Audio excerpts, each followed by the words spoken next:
Hey guys, I've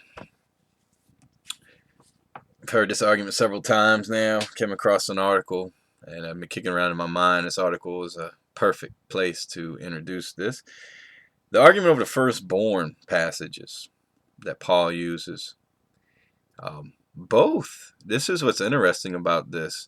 Both the Trinitarian and the Jehovah's Witnesses struggle with this passage, and they battle over it. They do war with this passage, and they both have completely different views.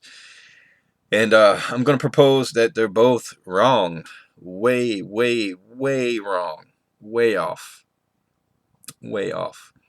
But I'm going to post the link to the article, and I'm going to read the second part of it. You can go read the first, and I'll read the question that was posed in it.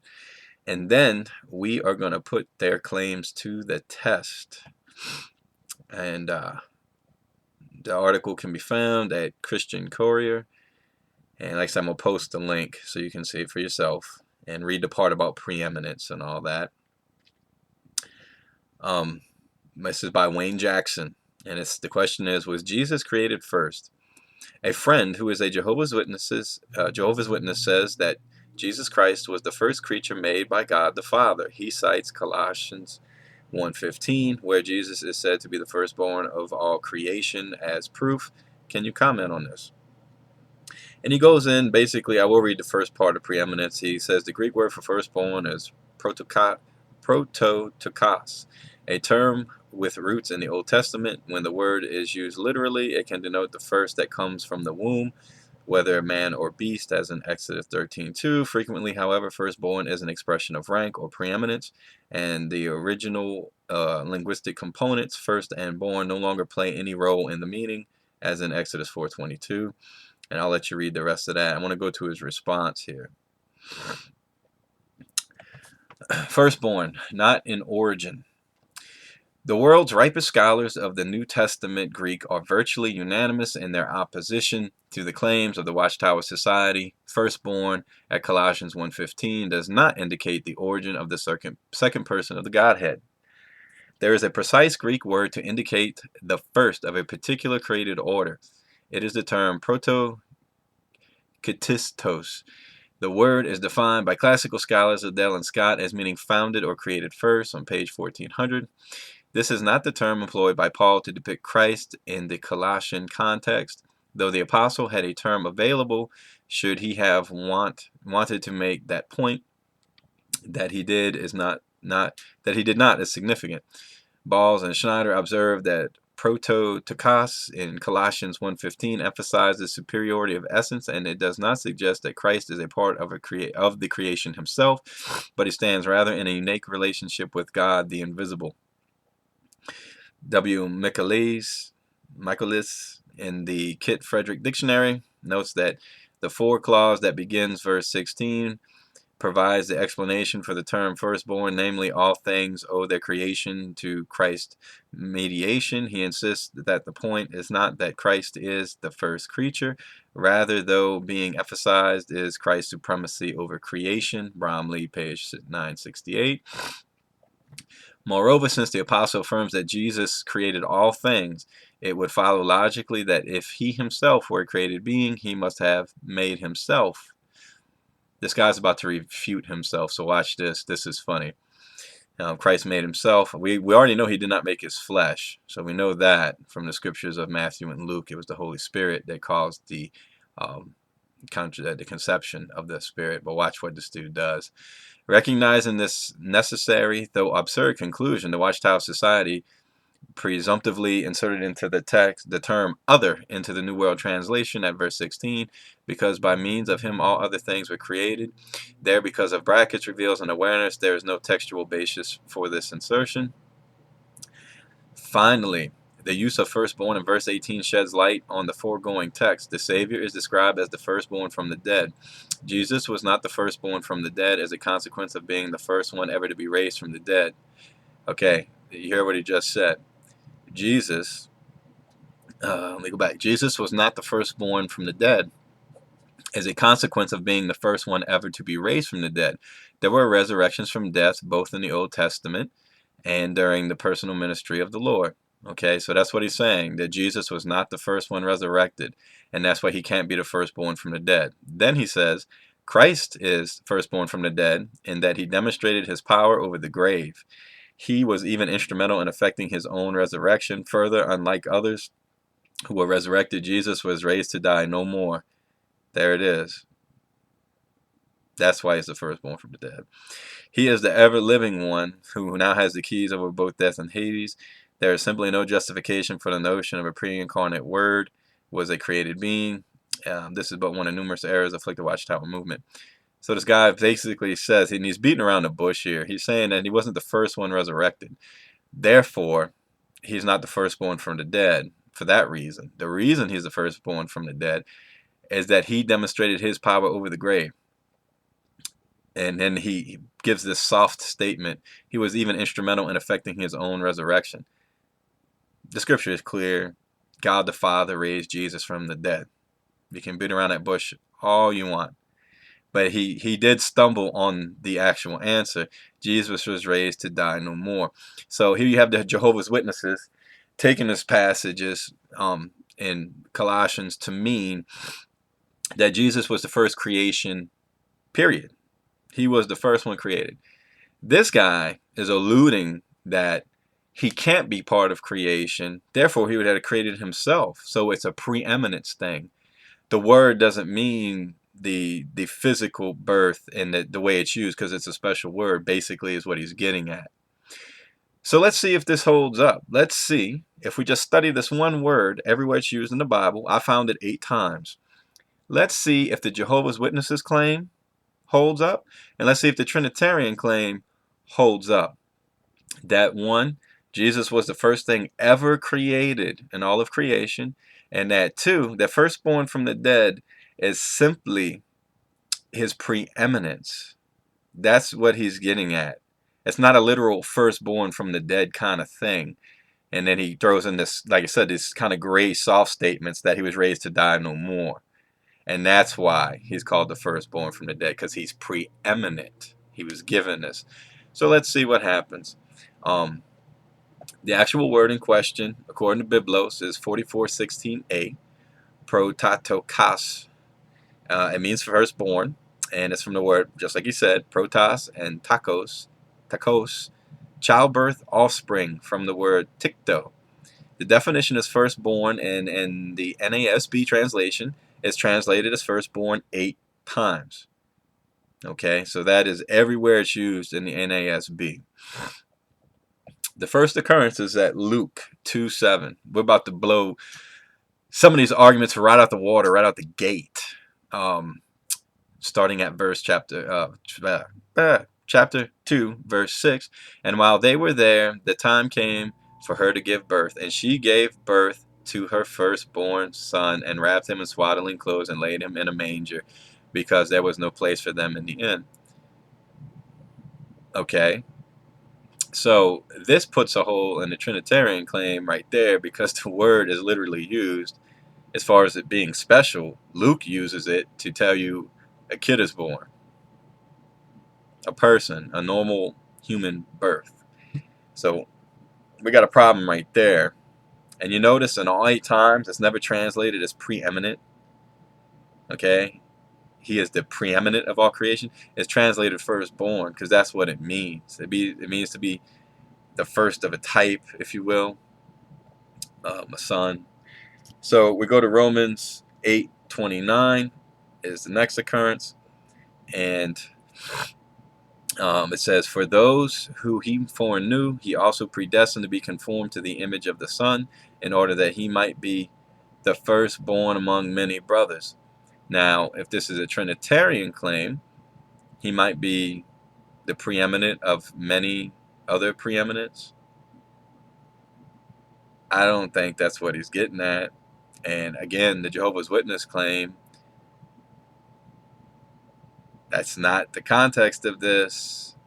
He was sent into the world so he can make many brothers. And how is the way he does that? Is by people being resurrected. Is how you become a brother of Jesus, or you're proven to be a brother of Jesus, because you inherit the internal, the divine essence, the eternal essence. So here again, we see firstborn among many brothers. Firstborn from what? It's just a logical question that follows. So we go on. And this is kind of where the cat comes out of the bag. And that's Colossians 1:15 and 18. And those are the two other occurrences. He says, he is the image of the invisible God, the firstborn of all creation.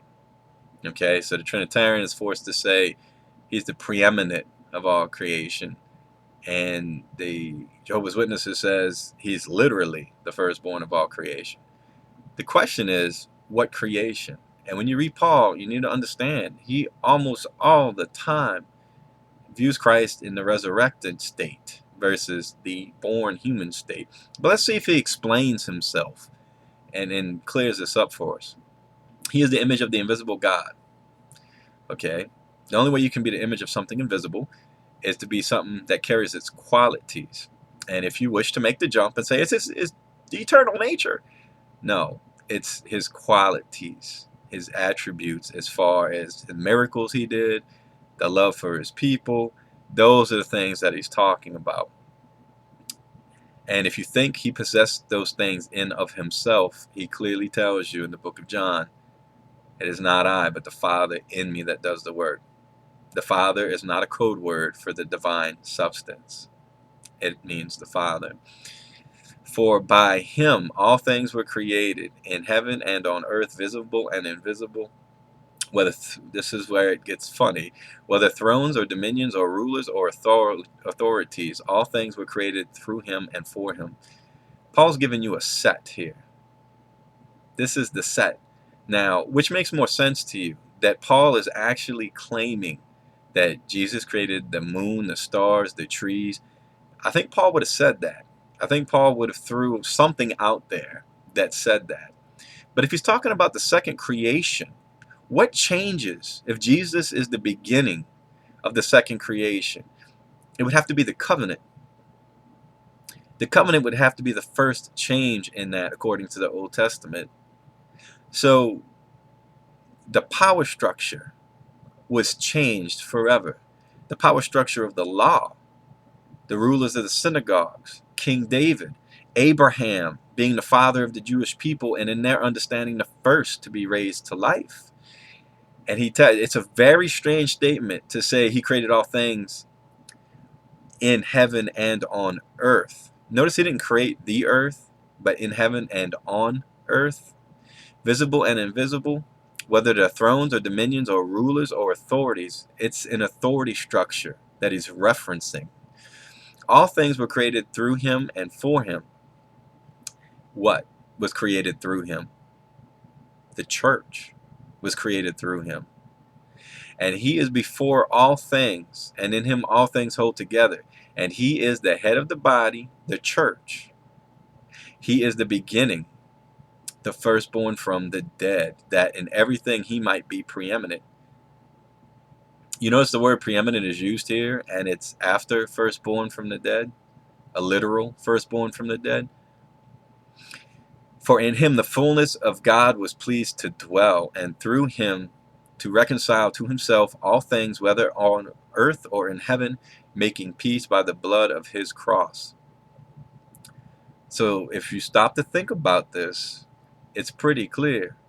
When you see the firstborn of all creation, and then he uses the same word and he applies it to the firstborn from the dead, what do you think he's talking about? How is he the image of the invisible God? Because he was raised to life, maybe?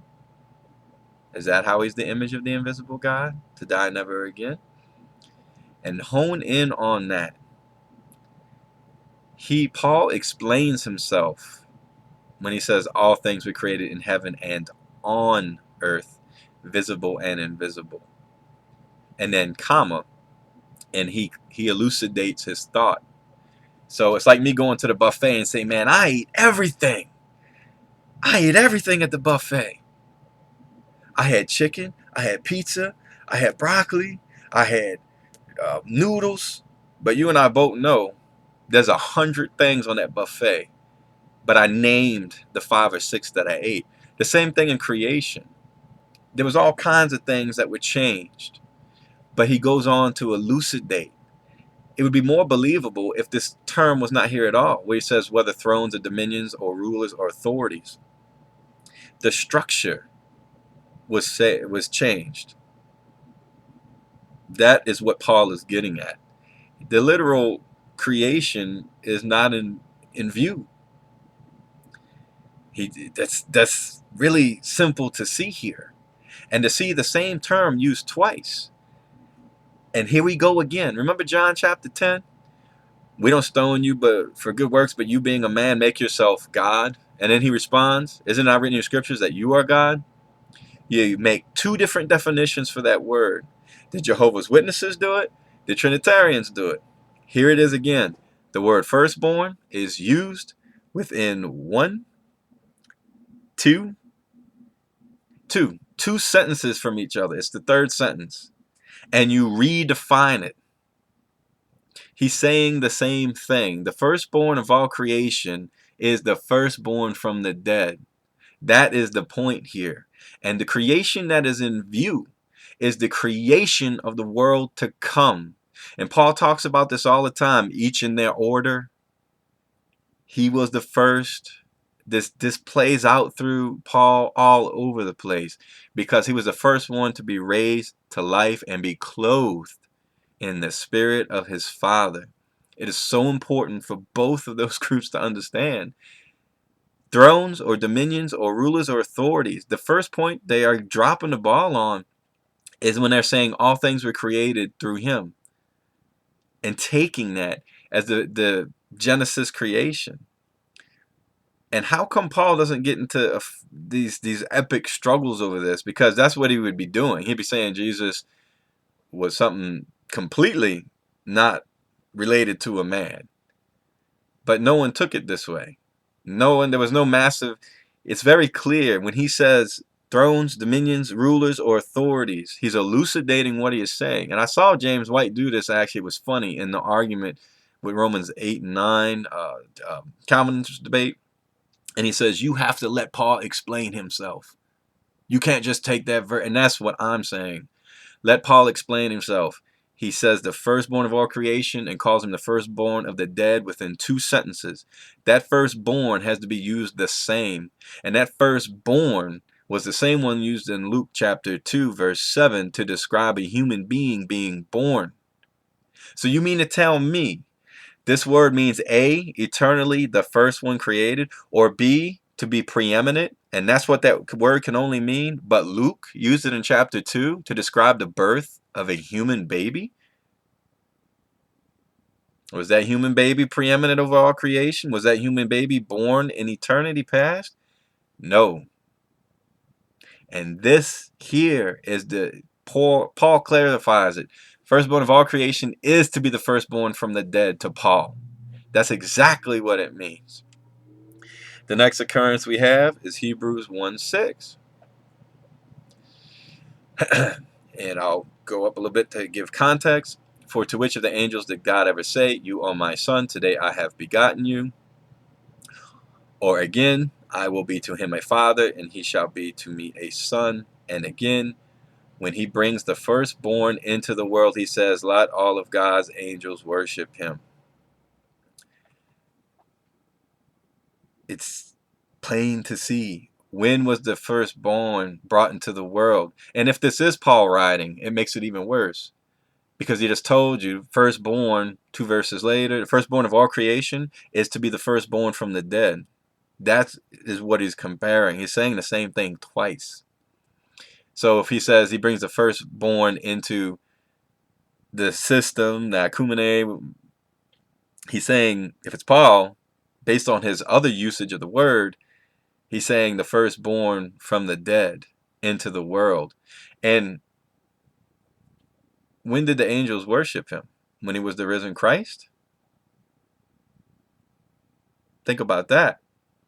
When did they bow down? And the word here is proskuneo. It is not latrevo. So it is not to religiously serve, but it literally means to show the top of the head. To lick your hand like a dog. In other words, reverence to a king. When was he given reverence as to being a king? You see it in the book of Revelations. It is post-resurrection. But if this is Paul, it's even worse because he uses the phrase firstborn of all creation, Colossians, 2 sentences later, the firstborn of the dead, firstborn from the dead, same word. Then the word is used again. And if this is Paul, when he brings the firstborn from the dead into the world or into the church, and you can make other arguments, but once again, this is the same word that is used to describe the birth of a child in Luke chapter 2, verse 7. The next occurrence is Hebrews 11:28. By faith he kept the Passover and sprinkled the blood so that the destroyer of the firstborn might not touch them. And then verse 27, I think, is clear what he's talking about Egypt. You know what happened in Egypt. And those firstborn, same word. Is that the firstborns of preeminence? Or were those the firstborns created in eternity past? Or does the word literally mean to be born? Like it does in Luke, like it does in Romans, like it does in Colossians. To literally be born or delivered into something, if you want to look at it that way. So here we have two places where it's used of human children besides Jesus. Then you have Hebrews 12, and it's verse 23, but I'm going to start at verse 18. For you have not come to what may be touched, a blazing fire and darkness and gloom and a tempest, and the sound of a trumpet and a voice whose words made the hearers beg that no further messages be spoken to them. For they could not endure the order that was given. If even a beast touches the mountain, it shall be stoned. Indeed, so terrifying was the sight of Moses, that the sight that Moses said, I tremble with fear. But you have come to Mount Zion and to the city of the living God, the heavenly Jerusalem, and to innumerable angels and festal gathering, and to the assembly of the firstborn who are enrolled in heaven, and to God, the judge of all, and to the spirits of the righteous made perfect, and to Jesus, the mediator of the new covenant, and to the sprinkled blood that speaks a better word than the blood of Abel. Bunch of awesome information right here. First of all, here again is why Jesus it cannot be God, because it's not the voice of Yahuwah. They beg that no further messages be spoken to them. Go read in Exodus. Go read what the whole point was there. They could not endure. If he even touched the mountain, he'd be stoned. But the firstborn here, and to the assembly of the firstborn who are enrolled in heaven. The firstborn who is enrolled in heaven is what? I would contend to you, he's the firstborn from the dead. Not the firstborn of the old creation, and not the firstborn as preeminent, but the literal firstborn of the dead, his assembly, his church. And then we see, and to God. So God is separated from the firstborn. You see the phrases there? If the firstborn is Jesus, which I think it is, and to God. So we don't speak like that. We don't say to the city of the living God and the heavenly Jerusalem and innumerable angels and the city of the living God. We say that in Revelations too. The new Zion that comes down from heaven from my God, Jesus speaking. But the firstborn is separated, and to God, the judge of all. So who's the judge of all? It's not the firstborn. It is God. And we know that God in Revelation is the same God that delivers the temple. And to this the spirits of the righteous made perfect, and to Jesus. What is Jesus? The mediator of the new covenant through his blood. The proof the covenant was real was the fact that he was the firstborn from the dead, to never die again, and to be sprinkled with the blood that speaks a better word than Cain and Abel. Excuse me, better blood of Abel. So, see, we see the firstborn, and the only way to literally understand it is to be the firstborn from the dead. And that's why the blood is a better word. And that's why the new covenant can be said to be true. And that's why Jesus is the mediator of the new covenant. Because that proof was given to him at his resurrection. Acts 13:33. He was begotten. That means to be born. He was born from the dead. And then the last occurrence of this word is Revelation 1:5. And I'll start at 4. John, to the 7 churches that are in Asia, grace to you and peace from him who is, who was, and who is to come, and from the 7 spirits who are before his throne, and from Jesus Christ, the faithful witness, the firstborn of the dead, and the rulers of kings on earth. Now, let's go back. Let's compare these two statements. Let's see. He is the image of the invisible God, the firstborn of all creation, the firstborn from the dead. For by him all things were created in heaven and on earth, visible and invisible. What things? Whether thrones, dominions, or rulers, or authorities, all things were created through him and for him. So, all things. What were the all things that were created through him and for him? Thrones, dominions, rulers, and authorities. To add anything else to that is to do battery to the poetry before and the poetry after. There's poetry type language where he's being kind of vague, and then he hones in like a laser. All things were created through him and for him. What was created through him? A new covenant by his blood, of which he is the head. He is the mediator. And he is before all things, and in him all things hold together. What holds together? The new covenant, the new thrones, the new dominions, the new rulers, and the new authorities hold together in Jesus. The new system holds together in Jesus. And he is the head of the body, the church. He is the beginning. See that? The firstborn of all creation. He is the beginning. The firstborn of all creation. He is the beginning. The beginning of what? The firstborn from the dead. What does that mean now? Now that Jesus has been raised from the dead, what does it mean? That in everything he might be preeminent. Why? Because he was resurrected before Abraham. He was first. Anyone that knows anything about Judaism knows the firstborn has all the rights. For in him the fullness of God was pleased to dwell. He possessed the Spirit without measure. That is the fullness of God's power, to possess the Spirit without measure. And through him to reconcile to himself all things, whether on earth or in heaven. Through him, through Jesus, the blood of a new covenant. But think about this. He is the image of the invisible God, the firstborn of all creation. For by him all things were created in heaven and on earth, visible and invisible, whether thrones or dominions or rulers or authorities. Revelations. And Jesus Christ, the faithful witness, the firstborn from the dead, and the ruler of kings on earth. To him who loved us and freed us from our sins by his blood, and made us a kingdom of priests to his God and Father. To him be the glory and dominion forever, to his God and Father. Doesn't that sound a lot like what's going on in Colossians? Thrones, dominions, powers, principalities. He is the firstborn from the dead, the beginning, the firstborn of the dead. And then Revelations comes and says, Jesus is the faithful witness, the firstborn from the dead, the ruler of kings on earth, your thrones and powers. To him who loves us and frees us from our sins by his blood, and made us a kingdom of priests to his God. That is all the occurrences of that word.